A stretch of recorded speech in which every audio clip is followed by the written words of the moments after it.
My name is Marco Calvanese. I'm a business major and I've taken 4 classes with Dr. ReneeHeath. I'm going to help her share her work with you.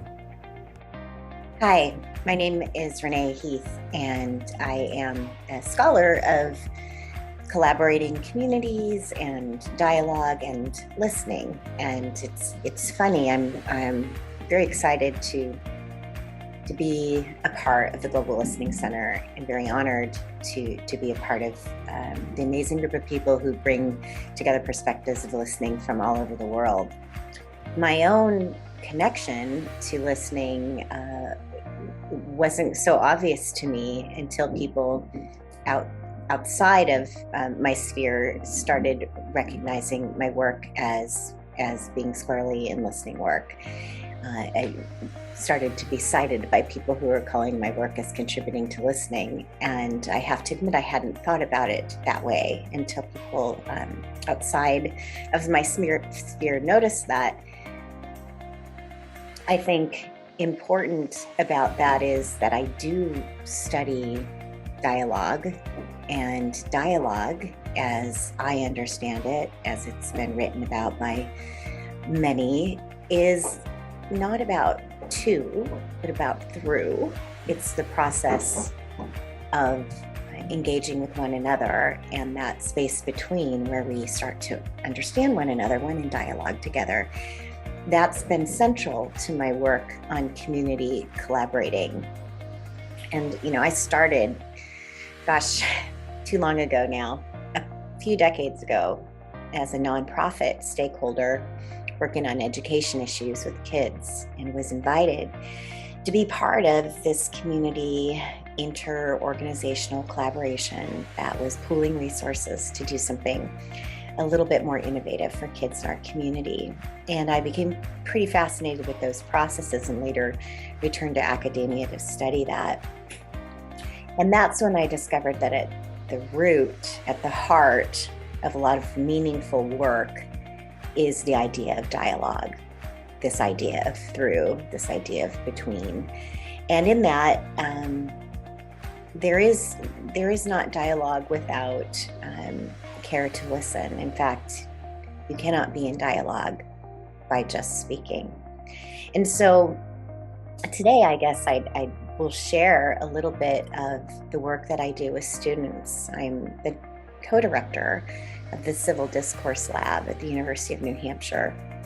And that project brings together people across differences on topics that can be difficult to talk about. And my students are trained to facilitate and design constructive conversations so that we can talk across our differences and learn from one another, which is at the heart of dialogue, is understanding and learning.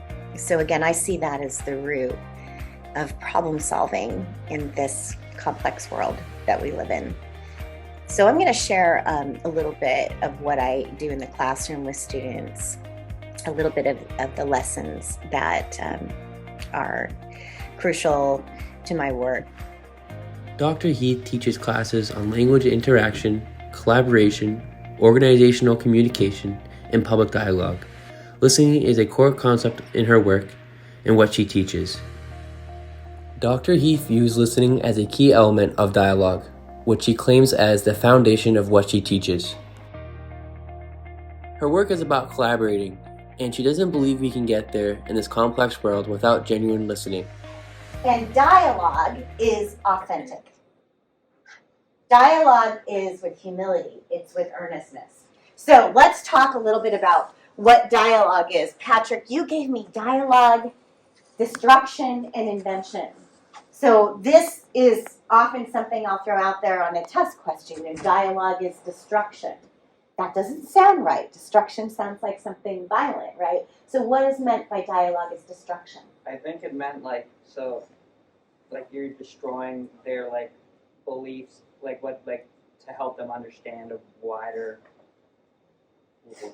Reverse it. Yes, and reverse it. Not their beliefs, your beliefs. Okay.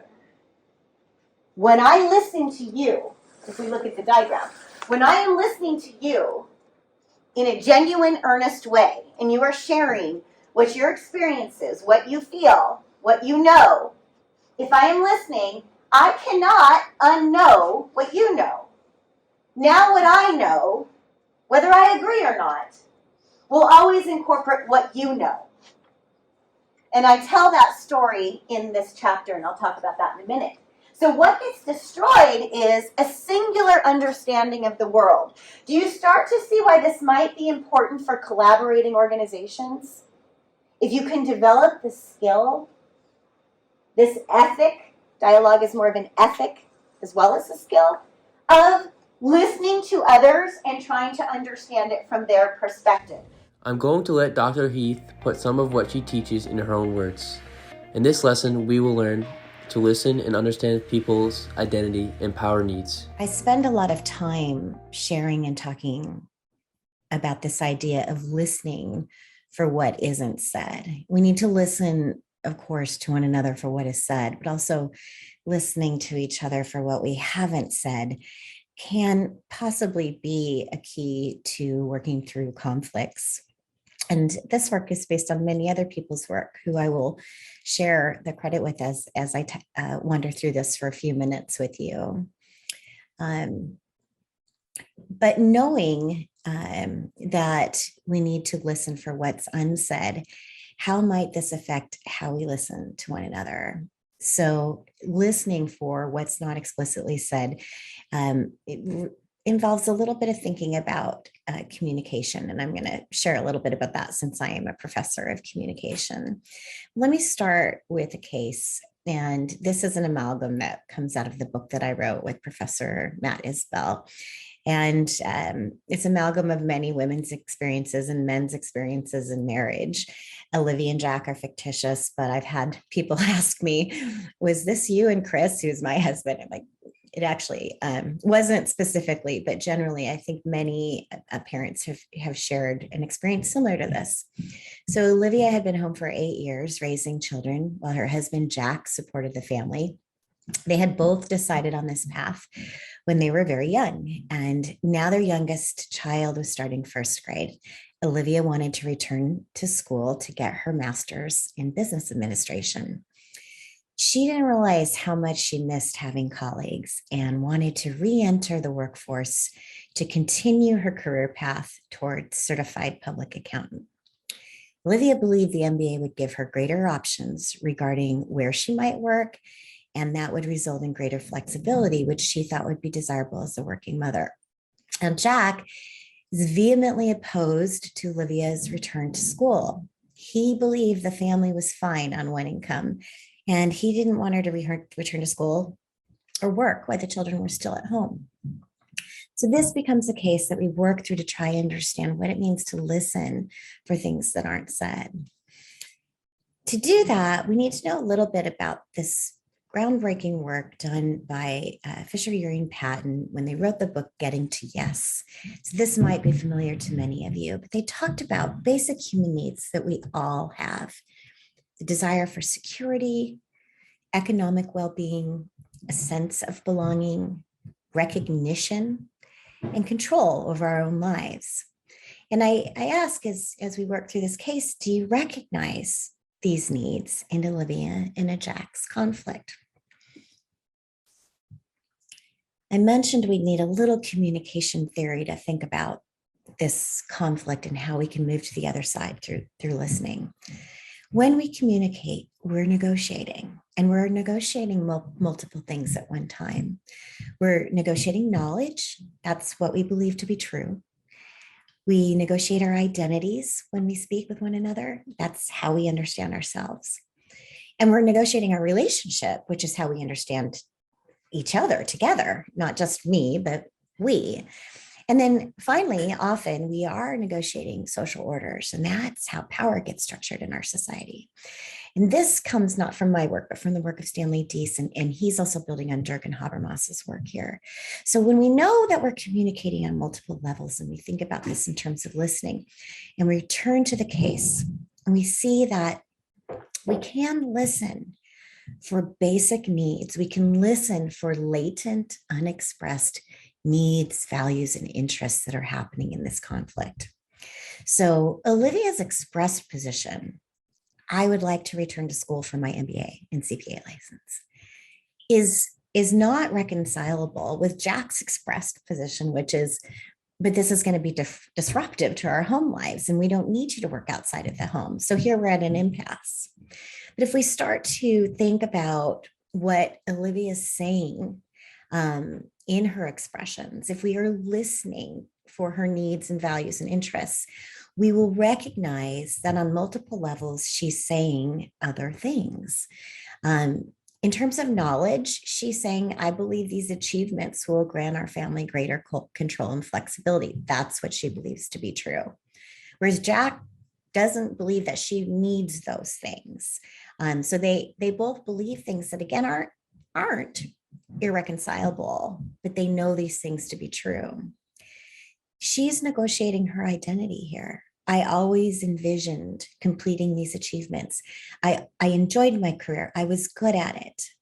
Can you start to recognize that sense of belonging or recognition that she might be yearning for, that she doesn't have in the same way that she has had while working at home? Whereas Jack sees her identity in terms of her being a good mom, and I don't understand why she needs those things. So negotiation is happening there. Relationship is probably what's primary here, in that they're negotiating their relationship with each other. And that, again, is something we need to listen for. She's saying, I'm equal in this relationship and should be supported to pursue my dreams. Again, this is implicit, not explicitly said. Whereas he has in his own relationship needs where, we agreed he's thinking, might be thinking for her to stay home and put the children first. She can't just change her mind now. It's not just her decision. This is an us decision. Again, not irreconcilable, but also both of them have very valid interests, needs, and positions that are expressed when they say, their position, this will be disruptive, or I really think I should do this.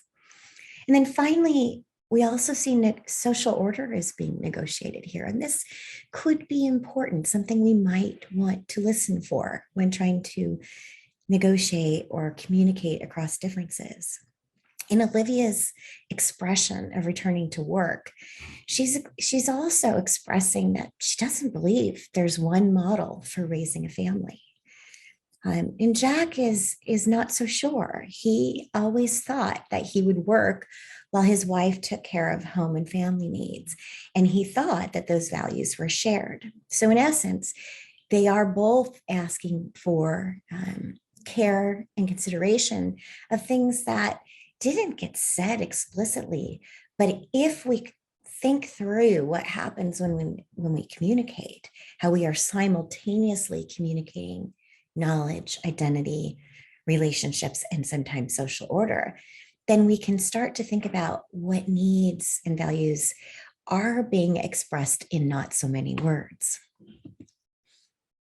How do we do this? How do we listen for latent identity and power needs? And I think that we've offered some questions, and in the book that I wrote with Professor Isbell, we should ask when we're listening to someone, what is their expression saying about their identity needs, and how might these be identified and met? When Olivia is expressing her need to be to work again and to be acknowledged for something that she was good at doing, that's an important identity need that she doesn't come out and say explicitly, but that is there in her expression, in her position. What is the expression saying about the speaker's relationship to me or to the group? Are they drawing distinctions, expressing solidarity, seeking affirmation? When we listen to others, we should be thinking about this. What's being said or what's being negotiated regarding our relationship in this moment as I listen to you? What is the expression saying about the speaker's ideological beliefs? Do I, in this moment, in listening to you, need to validate a worldview that is understandable and legitimate? And that might be important to do before we can move past our differences. it may be important to do to negotiate some kind of resolution to the things that we are feeling conflict about. So again, we aren't in the moment thinking oftentimes past the literal expression of what we heard. And we should be listening for these other deeper things in terms of identity, relationships, and possibly social orders that are being expressed in the moment. What is the speaker revealing about their basic needs? And can these needs be met in other ways? When we think of this conflict as basic needs, Jack is feeling a sense of loss of control, which is understandable, and possibly a loss of economic security, which is also understandable. And yet Olivia's needs and her identity needs and belonging and recognition and possibly economic control are also just as relevant. These are not necessarily mutually opposed, but something that when expressed, we might be able to find some commonality on. So when we want to move from individual basic needs and interests to shared values, which is what I study and how I've stumbled into finding listening to be so vitally important, is that we need to do this with some certain conditions. And that is, we listen with earnestness. This can lead to identifying shared values, interests, and needs. Because without an earnest communicative situation, we're likely to protect or maybe perform when we're speaking rather than be genuine. But accomplishing this, we could then identify places of overlap. For certain, Olivia and Jack have shared values, listing them out, such as their children's well-being, the fact that there should be equality in taking care of the home, especially if one partner has felt that they've had the brunt of that for a long time. This is a discussion that could be had. Equality in having the ability to earn money, even if it's not the same amount of money. And equality in decision-making in the marriage is really negotiating who are we as partners to each other. Is this a marriage where we approach it as partners? So these are shared values that could be identified that might allow Olivia and Jack then to make some decisions, understanding those decisions are meeting these particular values they share. This has implications for how we listen to each other when in conflict. And again, I mentioned it has to be sincere. We must be genuine and not performative if we want this to be useful in terms of working through conflict and making decisions together. And other things that I glean so important to dialogic listening is embodied presence, turning to the other literally with our bodies, with our eyes, with our shoulders, and with our breath. Take a breath as we're listening to others. Genuine curiosity. How do we know what Olivia or Jack really believe or feel unless we ask questions, unless we can ask with the curiosity of a child, why is this important?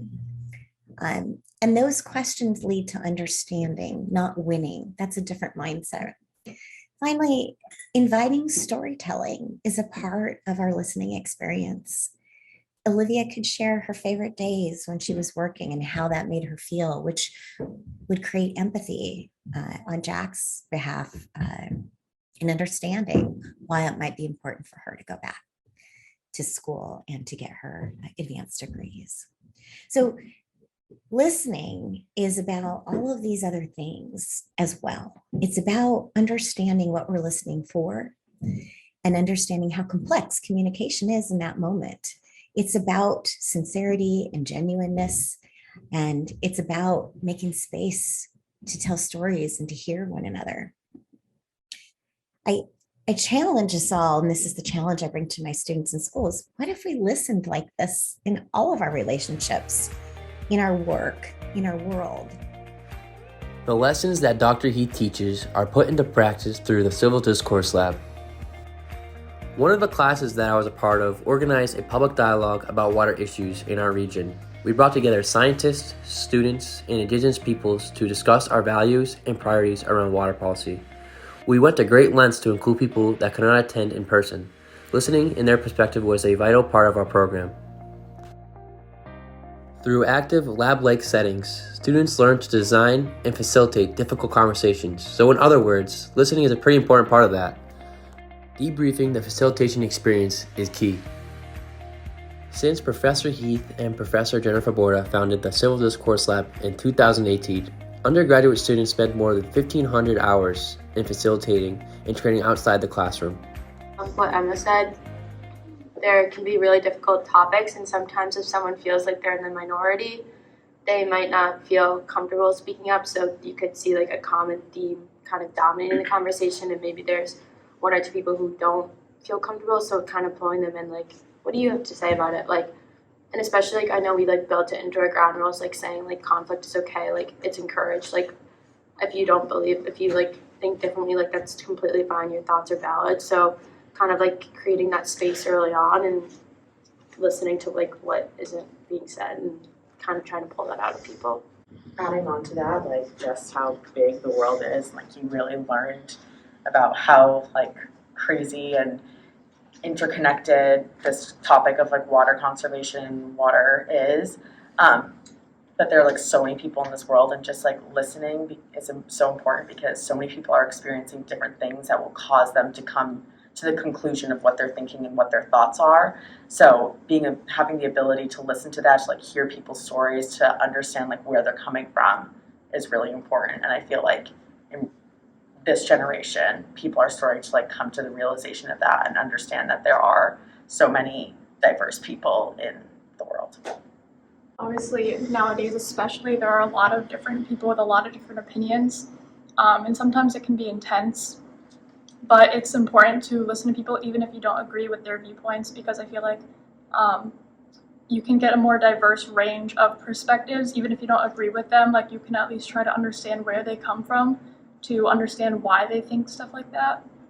And I feel like once you kind of delve deep into why they feel like that rather than just disagreeing with them, you can just kind of be more of an accepting person and just understand things.